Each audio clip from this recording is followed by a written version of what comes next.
right, hello and thanks for joining us on Relational Practice, a social work podcast. I'm Dr. Jodie Park. And I'm Rose Mackey. I was waiting for you to say who I I'm Rose Mackey. And I'm Rose Mackey.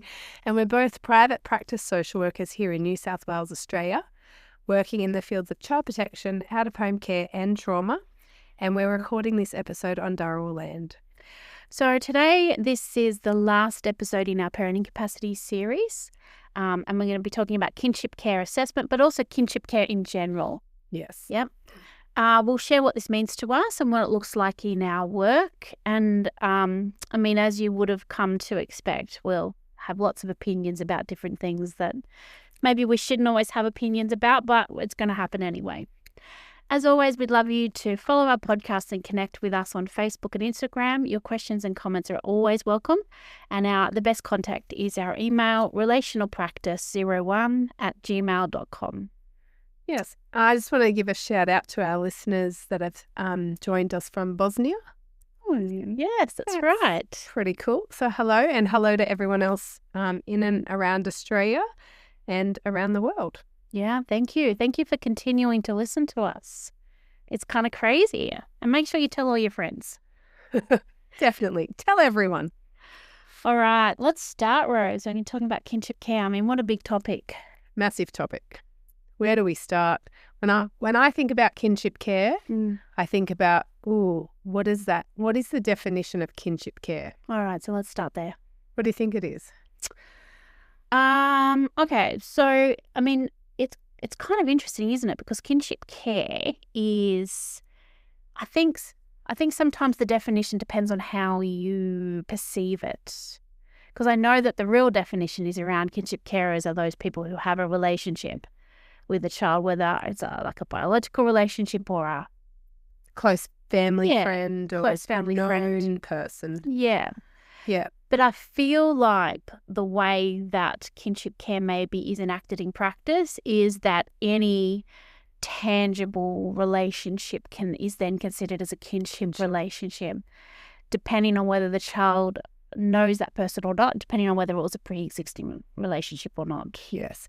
And I think if you think about the definition of family, my understanding is kinship care is not new. It's been around our practice area for a long, long time. Yeah. My understanding, though, is when we think about in its context many years ago, decades ago, it was about family and relationships with family. Yeah. But if you think about how our definition of family has evolved over time, and there's been, some there was some research done in Australia not too long ago, and it was around what is the definition of family. And I guess the definition of family is very different to those in different groups. Yeah. So, and a lot of the younger generations were saying family is people that they choose. Yeah. So not biologically related. There's no DNA, but people that they're choosing are considered family, whereas still the older generations were considering family as DNA blood ties. Well, and, if you apply a cultural lens, then the definition of family and the definition of kinship care is again really different, isn't it? Because there's this kind of, and I don't want to talk a lot about this because obviously I'm a white woman and I don't feel like it's my place to have a conversation about this, but we need to acknowledge that, for particularly from an Aboriginal perspective, the notion of family is about community and it's about more than just DNA and it's about more than just biological ties. Yes.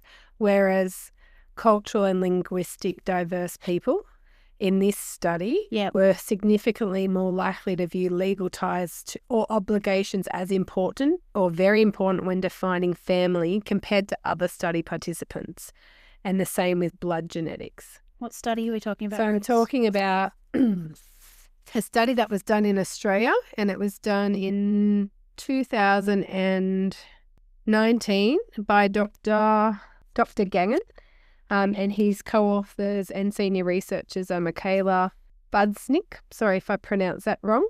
And it was highlighting, I guess, the diverse views of what makes family in Australia and how it may evolve over time and how it has evolved over time, because they also looked at the LGBTQ plus group at the time, who were almost twice as likely to rate blood or genetics as not important at all in defining family. Wow. That's really interesting. Yeah, whereas almost half, so 48% of Aboriginal and or Torres Strait Islander people rated legal ties or obligations as important or very important, compared to just 30% of non-Indigenous study participants. I think that's different to what I thought. That's very different. Very different, yeah. And I guess it's, again, that if you think about the cultural lens, in Australia, there are many, many different, diverse Aboriginal groups in Australia. Yeah, of course, yeah. And Aboriginal people are not homogenous. No. And so their views are also going to be quite diverse. That's true. So I guess touching on the cultural lens, in the Australian context, that's where you need to have cultural consults and conversations with Aboriginal clients about who they consider family. Yeah. But I guess what I was trying to highlight is that there is such a wide range of views about what is family. And I think that's where the opaqueness comes in when you talk about kinship care. Yeah. And so I think about kinship carers that I have worked with, assessed or known in the last decade, school principals. I've worked with a kinship carer who was not biologically related, had no prior relationship with these two girls before they were placed with her, but she is the auntie of their maternal half-sibling, but considered kin, but no prior relationship. I've known family friends, godparents, nanas, pops, aunts and uncles. Yeah. So a very diverse group when you talk about kinship care. Yeah, absolutely. Absolutely. And as you were talking, I was thinking about, the focus on family finding. That's now part of, is it legislation? Definitely part of child protection policy and out-of-home care policy. Is it legislation though? Well, there is placement principles in the New South Wales legislation that definitely puts family at the top tier of placement finding. Yeah. And I think family finding as a notion is actually really important, absolutely important. But I find when in practice, I think sometimes people are looking for any, like I said before, tangible connection to therefore say, well, this is this child's third cousin twice removed. With no established relationship. They didn't even know about each other. There's a possible placement option. Yes. And I think that's a bit of a problem. It's a problem, and you can understand where that comes from, the lack of foster care placements, the lack of, even kinship placements. But I think that's where we probably need to start speaking in, binary terms, which is often not helpful, but known kinship carers and unknown kinship carers. Well, and I just want to say this, like it's a little bit of a sideline, but I think that we have to acknowledge the fact that when you are looking and for a placement for a child and it's chaos and it's chaotic and it's an emergency placement, you're not going to make the best placement choices. Because it comes down to where can I actually put this child where there's actually a bed? Yeah. And I think that actually is something that needs to be acknowledged, because I think all too often, I think we're looking for placements for children and we just search for anything and we make that very, very tenuous connection into something bigger than it maybe should be. And then I think you're more likely to excuse maybe some challenges or some red flags. Yeah. And I hope we'll get into those challenges and red flags and maybe where that bar is in assessing kinship care. Yeah.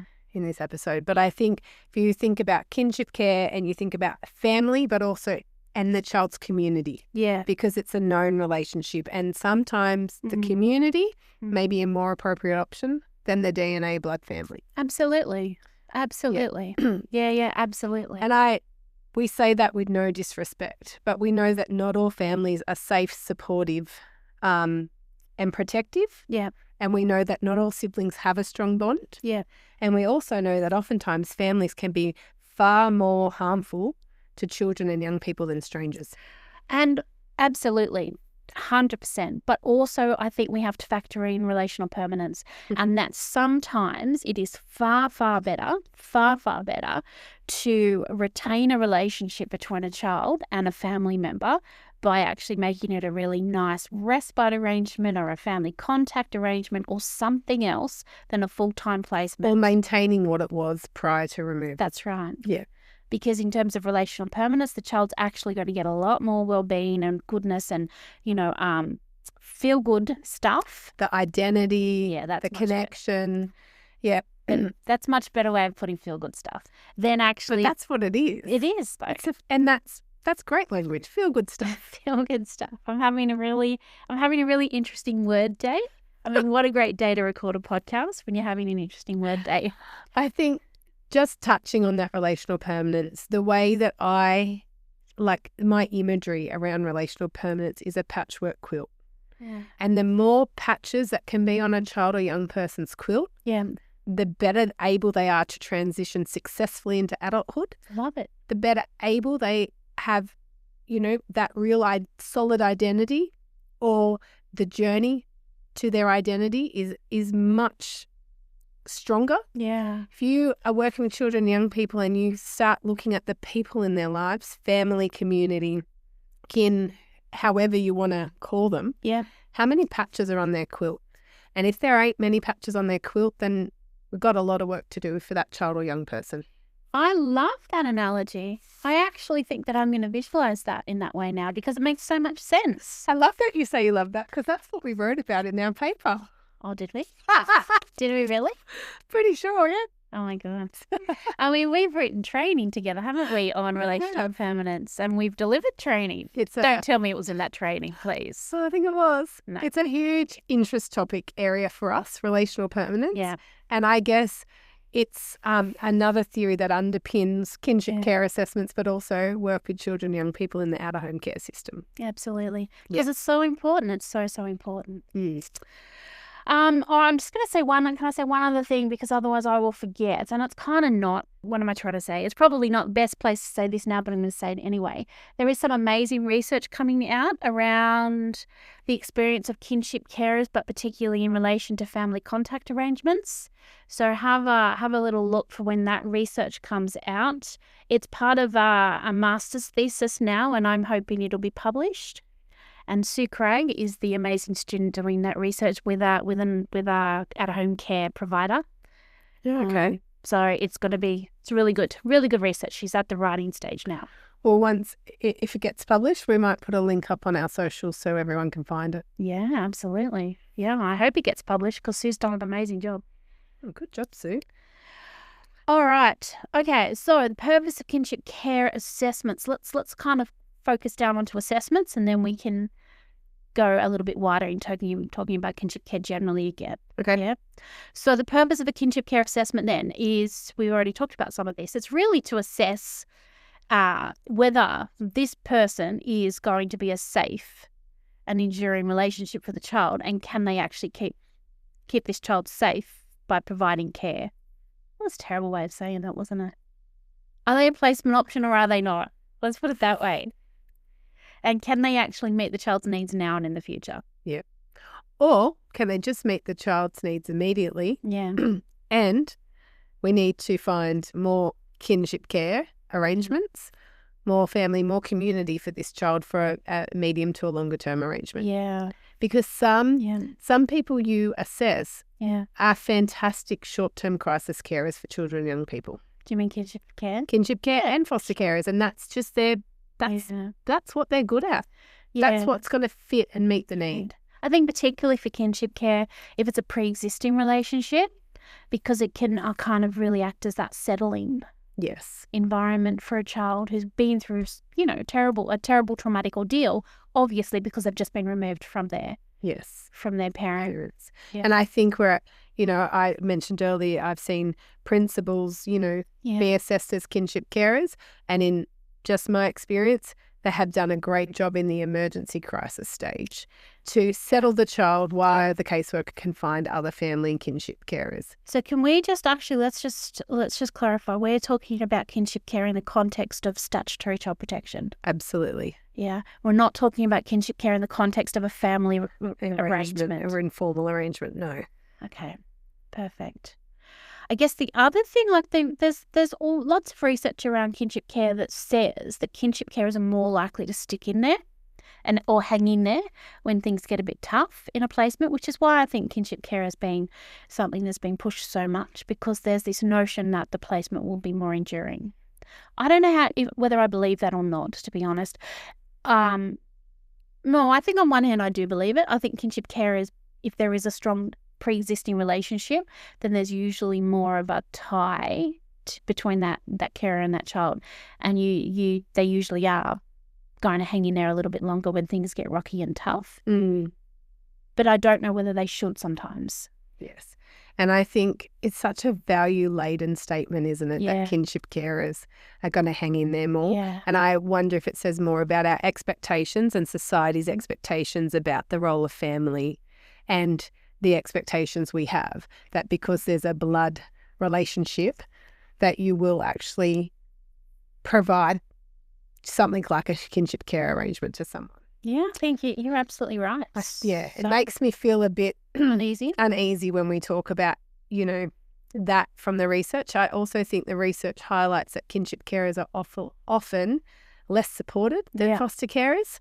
100%. Yes. They're more financially burdened. Yes. By taking in their kin as a placement option. They're often older generation, often female. Yeah. And there's also a correlation to chronic health conditions in the research for, especially grandparent kinship carers, isn't there?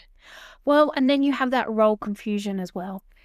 Role confusion and ambiguous loss. Absolutely. Because as a kinship carer, you are mourning the loss yourself of whatever the relationship was with the child's parents, and now you suddenly are in that parent role. And what does that actually mean? Yes. And how do you parent your child, parent your grandchild? Yeah.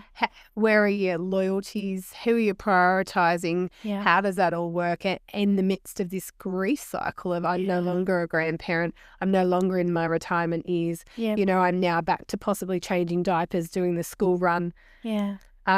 Not catching up with my, seniors group at the community centre or at the gym. I'm now full-time parenting. I think I talked about that a little bit when I gave a practice example. Remember in one of the very first parenting capacity, was it parenting capacity? I don't know. When I talked about those grandparents and how big that grief and loss stuff was for them, when they were looking at actually retiring, enjoying their lives. They had travel plans. They had all these plans, and suddenly they were doing exactly what you're saying, changing nappies and dealing with preschools, and they were thrown back into that parent role. And it was huge for them, as it would be. Yes. As it definitely would be. And all of that, I think, has to be captured in the assessment. Because just because it's huge doesn't mean they won't be good carers, or doesn't mean they don't want to care. One of the things, Sue, I hope you're okay that I say this. One of the things that is emerging from some of Sue's research is this, the notion that kinship carers felt about being pushed into that caring role even if they didn't want it, which I know replicates what the research is saying about the motivation for kinship carers. Yeah. I mean, just imagine that phone call. Imagine. And think of society's expectations, family expectations, maybe cultural expectations. And imagine saying no. Yeah. How difficult must that be?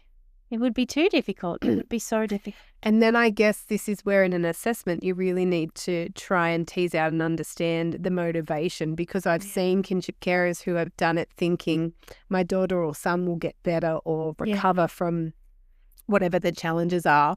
And then as the case management goes on, you can see that real, sometimes minimization, justification of the parent's behaviour and are pushing towards, because possibly if the assessment had have maybe been a bit more thorough, you would have actually seen the motivation was, I can say, yes, I'll do it short term. A strong held belief my child will be able to do this one day very soon, and I'll be back to being Nana or Pop. And oftentimes I've not seen that work out so well. No, I agree. I definitely agree. All right. What are some other kind of things that you really need to, I guess, some key components of the assessment? Their own parenting history. Yep. What does that look like? Yep.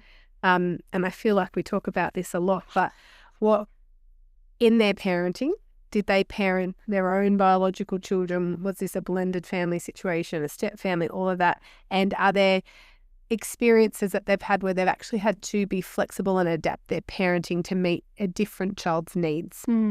What does that look like? Mm-hmm. And if you think from an intergenerational trauma lens, that's a real key area to be exploring in a kinship care assessment. It really is. And then how does that impact parenting?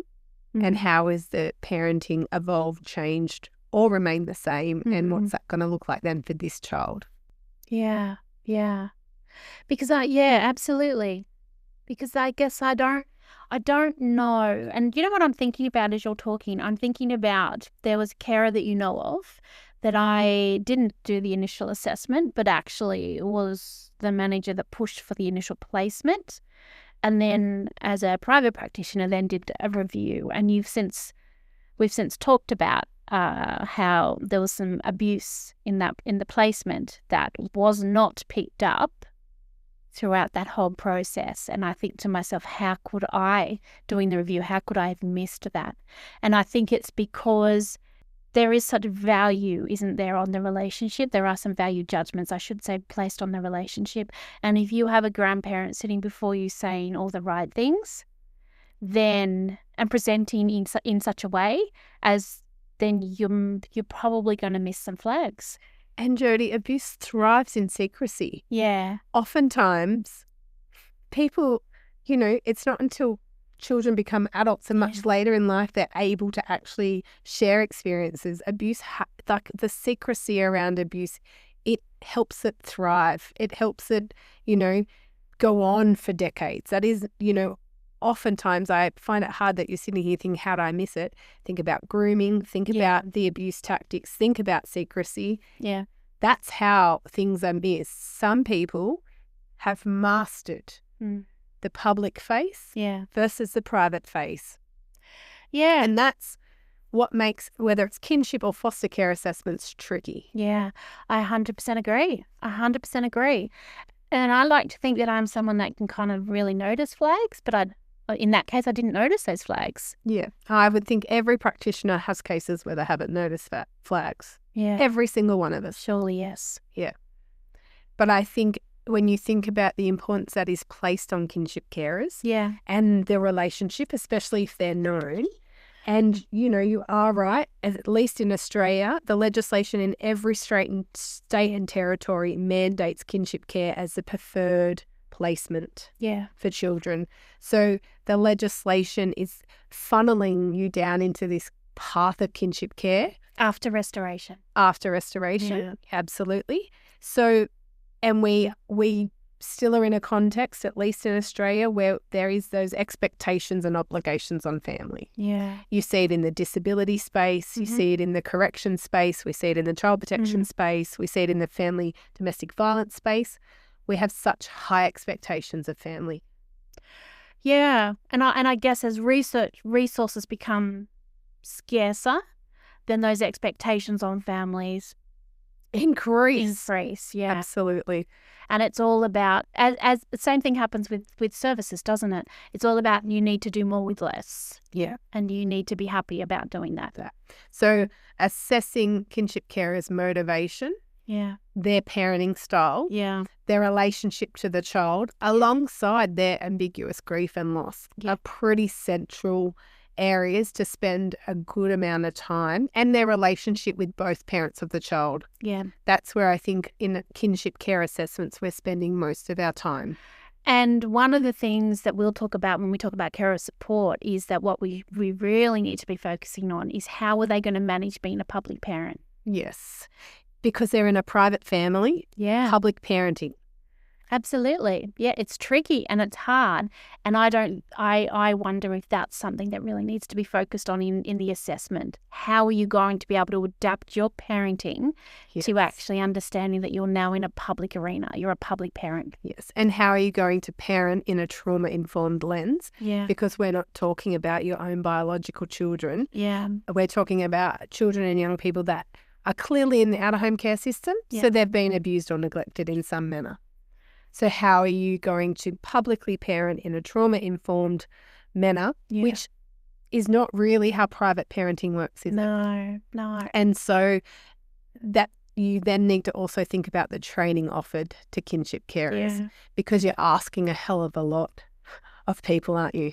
Yeah. And I think, research kind of backs up the fact that kinship carers are less likely to actually access training. And less likely to actually be offered initial training as well. Yep. Which is really, really tricky and really hard to then have these expectations that they will then be public parents and understand the whole system that they've signed up for.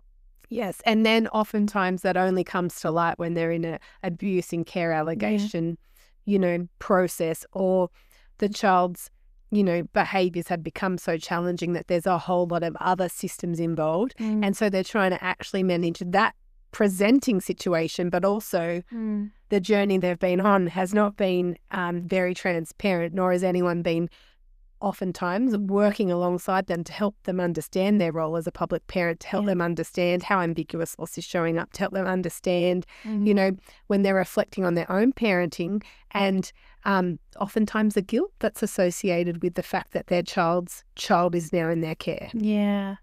Or their child's child has been harmed by them. Yes. Or harmed in the environment, and not protected by their own child. By their own child.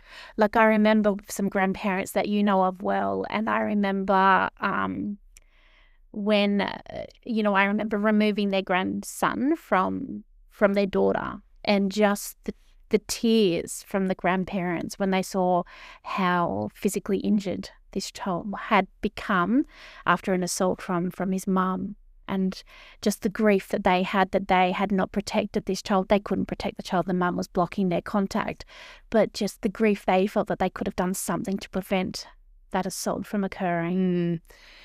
And I think if you think about the other side of that, where you've worked with grandparents or kinship carers who have acted protectively, and I'm talking enacted AVOs, gone to the family law and court, made reports to the Statutory Child Protection Agency, become physically assaulted themselves trying to protect their family, and how that is then weaponised by the birth parents down the track and becomes this very, oftentimes unspoken theme that runs throughout the placement, where the natural parents are trying to undermine that placement and using and weaponizing all of the protective measures that this family member had tried before the children entered care, and then they're blamed for the kids being in their care. And how that then can play out too with different caseworkers who maybe don't fully understand the history or don't see those actions as protective measures, as acts of resistance, as whatever you want to call it, and think that this is a strained relationship. Absolutely, it's a strained relationship, but that doesn't mean that the kinship carers, when you think about at least the legislation in New South Wales, when they might be hesitant or unsure of how birth family contact's going to play out and what's their role going to be, then there's a bit of blame, sometimes shame that comes into, well, this is your family and that's the biological parents and they need contact. So it's like both sides of that coin that you see playing out. Yeah. And I think so much of the narrative that gets spun, and I guess believing the narrative that gets spun is dependent on the skill and the knowledge of the casework team, isn't it? Yes. Because if you believe a narrative that is false, you're going to carry that narrative through your whole casework decision making, and usually it ends up being carried to the next caseworker. Yes. Because this is the story that suddenly gets believed. And I think it just highlights how nuanced kinship care is, and how thorough we all need to be in working with kinship carers, assessing kinship carers, even asking kin to consider becoming carers. Yeah. Because some kin should just be aunt, uncle, nan, pop, godmother, whoever. That should be their role. Just because they're on a genogram or an eco map, and there's a lack of placements, before you jump into, let's talk about you caring, really think through what are the dynamics at play here, what is complicated about these relationships and the relationships that surround the child, and how could we work in that best meets this child's needs. Have those thoughts and conversations before you jump in, asking people to become carers. I mean, I guess what you're saying is, again, as we've said before, you really need to have skillful assessors on the ground who actually know to look at this stuff. And then know how to actually transfer their knowledge into words and actions in an assessment process. Absolutely. And then skilled caseworkers and casework teams that, as you know, life happens to all of us. Yeah. As we sometimes see people journey through this public parenting kinship care, things happen and things change. Yeah. So how do we work alongside them to start noticing the change and assisting in whatever, that may be, to make sure the child's still at the centre, still in a placement that meets their needs and is safe? Do you know what I think? I think what you just said is the key. I think if your casework always has that child at the centre in a meaningful way, not a tokenistic way, then I actually think you're more likely to be curious about the child's environment to the point where you're going to be asking curious questions. Yeah. I think when you lose sight of the child at the centre, then I think that's when you're probably more likely to make compromised decisions. It's a really challenging space to be in. Really, it's really challenging because influencing any decision you make is what we said before, this chaotic out-of-home care system that says to you, and we've just talked about the fact that it's actually legislation, you must always look for family and you must find a kinship placement, and, foster care is the last resort, which is tricky because, as I've said before, when you're making placement decisions in chaos and crisis, you're not often going to make the best decision of your life. Like, you can't. Yeah. Because it's about, is there a bed? Well, here's a kid. Yeah. And we know oftentimes families are more harmful than strangers. Yeah. So how do we work in amongst all of that? And I think you're right, by keeping the child meaningfully at the centre. Yeah. And it becomes particularly tricky or challenging when the child is nonverbal or very young. Yeah. Or there's a particular narrative about the child. Oh, yes. Yes. And the child's behaviours aren't seen maybe as trauma responses, or aren't seen as ways of telling people I'm actually really unsafe. Yeah. They're seen as this child is bad or naughty or whatever it may be. That, that just adds this whole other level, doesn't it? Yeah, when the focus becomes on pathologizing the child's behaviours instead of thinking about why these behaviours might be actually occurring, then I think you run the risk of making some decisions that are probably not going to be child-focused or child-friendly. I would agree. Yeah, and it's hard. It's hard not to want to put a label on a situation when you, either as the casework team or as the carer, you might be feeling out of control. It's hard not to look for a label because that becomes your anchor. Yeah. And oftentimes is the vehicle to getting more supports in for the child. Absolutely. Well, that I think is the lens we look at. But then, how that often plays out for the child sometimes is just reinforcing the narrative. Well, because a label in itself is not bad, because it brings supports. It brings educational supports, it brings placement supports. But it's when you hang on to the label and you pursue that label at all costs, and you want that label to then justify not only the child's behaviours but your reactions to the child's behaviours, then that's when it becomes problematic. Yes. And I know, I'm just going to say it. I'm working with a young girl at the moment who, she's not in a kinship placement, but her behaviours are being so significantly pathologised because her carers are feeling so out of control, which then it just becomes a cycle. She then becomes more internally compromised, because she knows that her carers are not coping. So then she kind of becomes so hypervigilant in terms of her responses to that not coping that her behaviours become more intense. And this is a cycle that's kind of like a self-fulfilling. Well, it's a cycle that really is not going to end nicely for anybody. Yeah. Most of all, that child who's going to walk out of this placement thinking there is something so, so wrong with them, because not only am I obviously a terrible person, but I now have diagnosis of this, and this that I didn't have when I walked into that placement. Yeah. And then you think about her patchwork quilt. Yeah. How full is that to help her overcome that internal narrative of herself as well? Well, and she's latching, I know this is kind of like a sideline thing, but she's now latching on to a relationship with her biological mother who she knows is not actually safe for her. But that now is her, because kids will always try and find their own solution, and this mum is her solution. So she is going to self-place back with that mum, and it's not because there's this wonderful relationship. It's because for this child, mum is the solution to the fact that I feel so bad about myself because my placement is making me feel so bad about myself. It's such a cycle. And if I honestly could walk in and say to these carers, listen, you need to, and I have actually said this to them, you need to change. You cannot be parenting in this way. It's actually not okay. If I could slap them, I would. I'm just going to say it, because it's just not okay. And I think you refer that back to assessing kinship care. Yeah. How adaptable and flexible are these people? Yeah.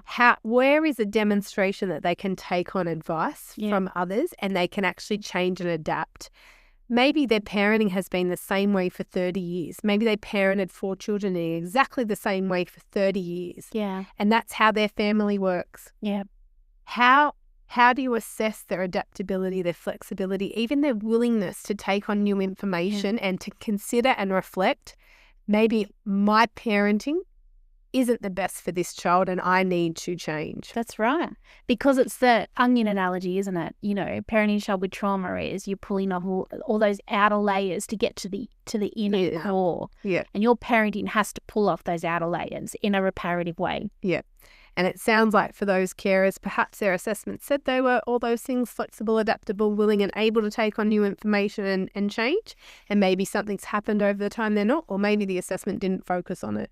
And here we are now, you're trying to you've got to the point where you've actually said very bluntly, your parenting is not assisting, this needs to change.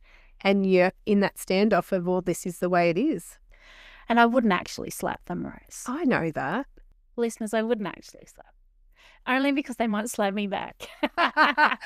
And it goes against all of our values. Of course, that's the main reason. That's the main reason. So I guess the other things you're looking for in the assessment process is things like, what does their support networks look like? Yeah. And how long have these support networks been of access to them? Yeah. Has they got family and friends that have been there for a significant period of time? Or are these people that they've met a year ago? Like, what does that look like? Because that gives you such good insight, doesn't it? Well, if you think about that from an attachment lens, and you think about adult attachment styles, which stem directly from child attachment styles, if that's the lens you're looking at, then, you know, those people that kind of have new best friends every 2 minutes, really, it's because they have a dysfunctional attachment style. And how was that going to play out in a care arrangement? And then you think about add the relational attachment, relational permanence, lens to that. Yep. You know, it all kind of then falls into place, doesn't it? I think looking at what is the relationship with the birth parents is obviously pretty significant and key. Yeah, absolutely.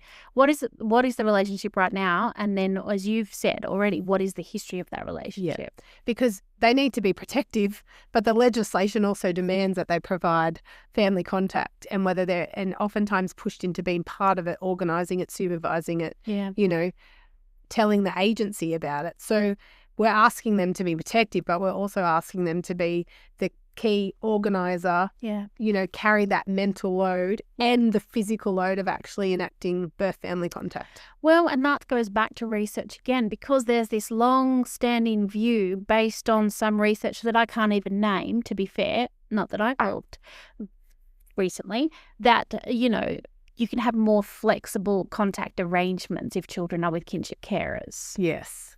But what does that actually mean in practice? Yeah. And what does that then look like for the child? Yeah, that's right. The most important component of all of this is that child. Yeah. How does it play out? And can the kinship carer, actually identify safety concerns for the parents? Yes, and then how they would enact a safety plan or keep that child safe. Yeah. Yeah. It's also intertwined, isn't it? Which I think is the complexity of kinship care, is that you have to consider so much more than general foster care. Yet I often feel the view from the practitioners is that it's less care is needed in a sense, because it's family. There's a relationship. It's what the legislation says. We have values and ideals around family. Feel like, we talk about parenting. So when birth parents are parenting children, it needs to be good enough. Yeah. When we talk about foster care assessments, we're expecting a much higher level of parenting capacity and an ability to be flexible and adapt. When we talk about, it may not look like that in practice. Yeah. That's like the ideal, right? That is, well, because it should be the ideal, because you're actually asking strangers to come in and parent traumatized children and young people and integrate their birth families into their family and provide everything to meet their needs in all domains of their life. Like that's a massive expectation. Yeah. Then when we get to kinship care, I'm not sure where the line sits. Where do you think it sits? We've never had this conversation. Where is that bar? Is it good enough, or is it below that? And does it often change depending on lack of placement options? That's right. The crisis in the moment. Yeah. What the child's child protection history looks like. Like, I feel like it is an ever moving kind of wave, and it depends on the context of the time. And but I actually think kinship care assessments need so much careful consideration and assessment lens with using lots of different theories. I don't think it is, you're dinner, here we go. I'll do a brief assessment and then I'll just, quickly get you authorised. But we know that's the practice. We do, but what is the outcome? That's right. What is the outcome? I mean, sometimes kinship care arrangements are the most amazing arrangement for a child. Seen some amazing kinship carers, haven't we? Oh my God, some amazing, amazing people who've taken on children, and it's just because they love them so much. Yes. And those children have thrived. And known and unknown kinship carers. I can think of people in both camps that have come on board and been amazing carers to children and young people, and been able to manage all the family dynamics and keep the child at the centre. Yeah. I've seen some great known and unknown kinship carers thrive with children in their care. I haven't actually seen any unknown carers thrive, to be fair. I'm working with 2 at the moment. Yeah. Unknown before the children came into care, and amazing human beings, can parent therapeutically, struggle with being private parents, struggle with the lack of support, but are actually, and this is at least in one household, over 5 years, have cared for, the other one over 2 years. Actually amazing kinship carers, but were not known to these children before they came into care. Do you think they would have been like good foster carers regardless? Yes. Okay. And I think both of them had thought they would foster when their own children grew up. Right. And were of a particular age. Both of their children's were in both households were quite young at the time. Both felt and talk about the pressure of, well, there's a DNA connection or a family connection. So one's DNA connected and one's more community, I guess. And the pressure that both children had in both households had other unsuccessful placements. Yeah. And that pressure to, well, I have spare bedrooms. I'd thought about fostering. There is this connection, as distant as it may be, and then the pressure then to actually say yes. But both households didn't jump into emergency and both took time to think about it. One consulted with their family and friends around it. The other couple only consulted each other and didn't share their thoughts until they'd made a decision with their family and friends. Yeah, right, okay. But both good. Both amazing. Right, good. Access parenting resources, ask for help, listen to podcasts, read books, read articles, ask questions, find their own resources, constantly trying to figure out how they can adapt and become the type of parent that their children need. So it sounds like in both of those examples it might be working well because the child is the focus. Yes, and both, so there's 2 children in one household and 1 child in the other household. All 3 of these children have very challenging trauma responses. These are not children that you might be thinking are just swimming through life, particularly challenging children, and their way that they respond and parent to them is just very attuned and very therapeutic. Mm-hmm. Yeah, okay. Well, that's good. That's good because I can't think of an example myself.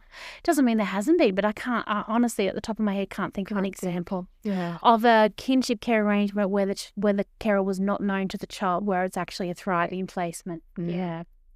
I was wondering whether we talk a little bit about carer support and how important kind of targeted, focused, reparative support is for kinship carers. I think it's important for all carers, all foster carers, but we're particularly, I think, for kinship carers, particularly given what you said before about that kind of wavy line. Do you know what I mean? Yes. Because just because this carer might be just good enough at the assessment stage, I don't think means that they can't be carers. I guess it's going to be around, is there enough support to increase their capacity or not? Which I think is a specific or particular question that's really important when you're assessing a kinship carer. And I think when you look at that through the lens of the research, that says oftentimes they're less supported than foster carers. Yeah. I mean, I want to talk a little bit about, we have a loose model, don't we, of carer support. It's something that you and I have come up with. Yep. We haven't done a lot of work on formalising this model in any way, but I kind of think although we talk about that a lot, instead we started a podcast instead of using that to formalise our carer support model. But I think there might be some really, it might be useful to talk through what it is that we do. Yeah, I reckon. Yep, let's do it. Okay. How do we want to start it? Let's start how we talk about our carer support model. Maybe let's start from the theory base that we have that we use to, I don't know, develop our strategies. Yep. Yeah. So, I feel like we talk about these theories all the time, but clearly, and no surprise to anyone, from an attachment perspective and also an ambiguous loss lens. So what that means is that when we are considering the support that this placement requires, the support that this carer requires, then, and we're not working with the child. Purely carer support, then what we are doing is we're applying this kind of attachment or grief and loss, ambiguous loss in particular lens, to make sense of the situation. And that making sense of the situation for us is about how do we understand the carer's parenting capacity in relation to how it looks like for the child. How does it look like and feel like for the child? Yeah. And how do we know that? And it's oftentimes, the child's behaviour and how they're responding to. Yeah. So our resources are purely in with the carers. Yeah. We're not trying to work with the child. This is about carer support because it's about their parenting. It's definitely about their parenting and about their parenting attitude. Yes. It's about all of that stuff, all of that inside them stuff that they bring to this relationship with the child. Yeah. Yeah. And by that inside stuff, you mean their expectations, their values, That's fine. Their ideals, the narrative that they have in their mind about themselves, but also about the child and about the child's birth family. Yeah. One of the ways I think that the way that we do carer support has been seen as maybe a bit different is the fact that we actually ask for information, don't we? Because we've had lots of questions, haven't we, about, well, why do you want this? We just want you to go out there and have a cup of tea with this carer and talk through their parenting because they're just support them. Just support them, that's right. Yet we ask for information about the child. Why is this child in care? Yeah, absolutely. What is their child protection history? That is so valid, guys. So important. And then we ask for information about the carer. And I'm not saying we want the carer assessment. That'd be amazing, but we don't often get that. And that's fine. We talked about that in the last episode. Confidentiality is important. But we want information about what their care experience has been like from the agency's perspective, because that's always a really interesting narrative to explore. Yep. And then what supports they've had previously. And then we do this kind of matching process around, okay, well, this is the carer stuff. This is the child stuff. How is it currently matching? And if it's not matching, if there's a mismatch, then our support is about, well, how do we get it to be more aligned? Yeah, how we're trying to build a bridge between the child and the carer, because oftentimes the support that we've seen is the child needs to change, the child needs to adapt, the child needs. Yeah. Whereas actually the way we come at it is the carers, they need to change. Yeah. The parenting needs to be more aligned with the child. So how do we build a bridge to connect the two as opposed to purely looking at the child changing? Yeah, that's exactly what we do. Yeah. It's all about that carer. And I think some people think that's kind of unfair. Well, lots of people think that. And it must feel very uncomfortable, and we've seen it. For some carers, it's a very different experience because normally people want to talk about the child, and we talk about the child, but we don't just talk about the child. We talk about their responses. We try and get them to be reflective and think about, well, what might that child, what's that behaviour? What could else it have said to you instead of this? And what other ways could you have reacted or acted? Yeah. And what difference might that have made? Whereas oftentimes you see this kind of jarring look like, well, aren't we just talking about the child and what the child did and what the child should have done? That's right. Well, yeah. No, we're not. No, we're not. And so we have to provide a lot of psychoeducation, don't we, about trauma, about reparative care, about, ambiguous loss. And also a lot about, I guess, neurodivergent labels. So what does that actually mean, though, for that child? So if you think about autism, ADHD and childhood trauma, they kind of intersect and overlap with each other. Yeah. So how does that then look? And oftentimes carers say, don't they, well, I know this child. I've cared for this child for 5 years. I know this child. Yes, you do. But what are the miscues? Where are the missed opportunities? And in knowing the labels, but what do you actually know about how this is actually making a child feel and behave and how they view themselves and then their reactions? But it's also about, are the expectations appropriate for the diagnosis? Do you know what I mean? Yeah. Think about particularly, and we talk about this a lot, if you've got a child with an autism, an ASD diagnosis, and they have quite ritualistic behaviours about one thing in particular, and then the carer, screen time, great example. Do you know what I mean? Yeah. And the carer's like, screen time needs to change. Well, that's great, except that you're actually asking this child to change something that they actually have no control over. So that's actually not going to work, and it's just going to up the ante in terms of that conflict cycle.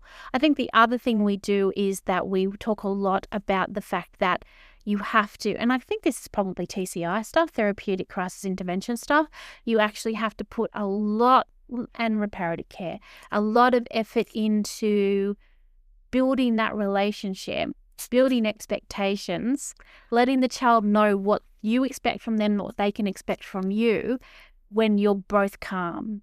Using that as an intentional time, not just, thank God everyone's quiet right now. Yeah, I'm going to sit back now and, have my Diet Coke and be in my own world and, We talk a lot about intentional strategies like praise, using praise intentionally. Yes.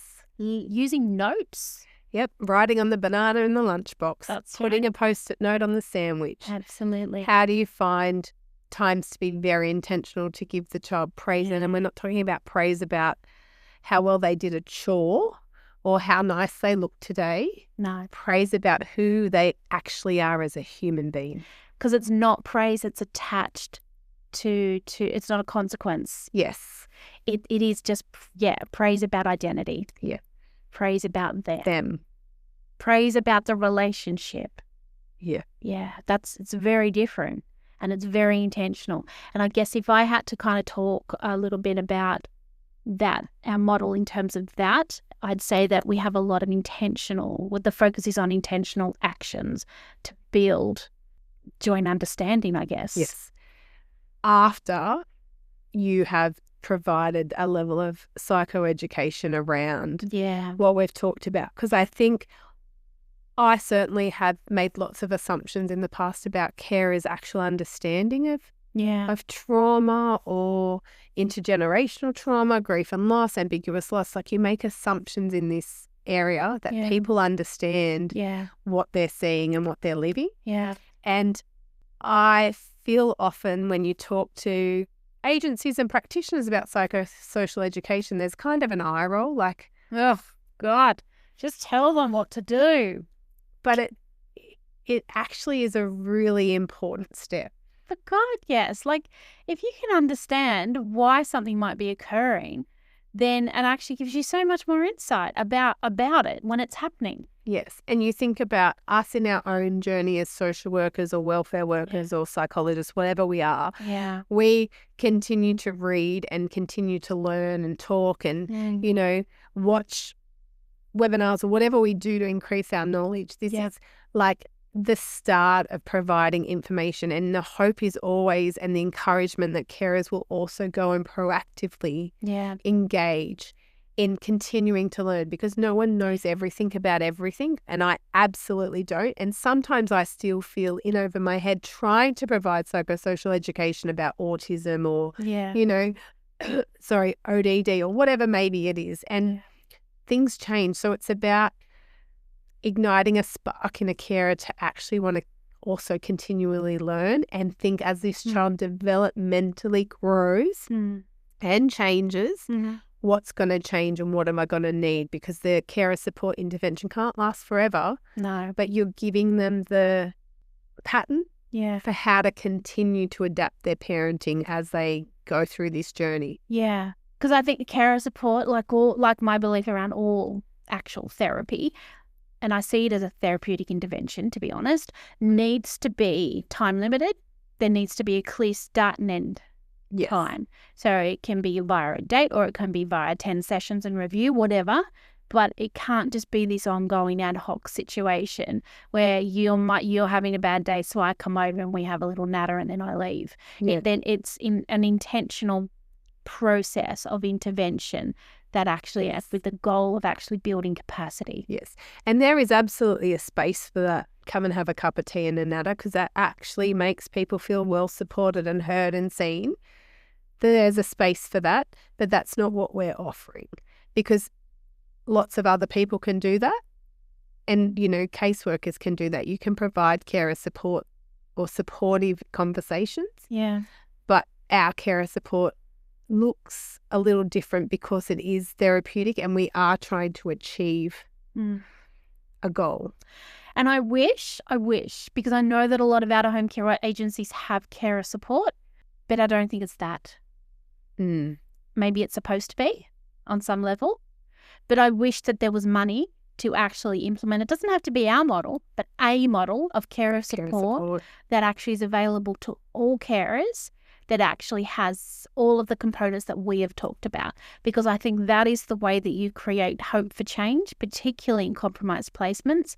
And I think that is the way that you create control in terms of the carer feeling in control and the child feeling in control of their behaviours and their emotions. Yeah, and the natural consequence of that is placement stability. But placement success. Yeah. Where children actually, have sound identity, good relationships with a variety of people, so their relational permanence is met. They're, they actually having their needs met in all domains of their life, and they're, transitioning pretty successfully then to adulthood. That would be the natural consequence of a carer support like that. It would be amazing. Again, it's that, there just needs to be someone who actually can consider this situation from out of the box and actually put money into a program that may not have a strong evidence base just yet, but actually will have one eventually if somebody puts money into actually building this program, because it will make such a difference. Yeah. It will make such a difference.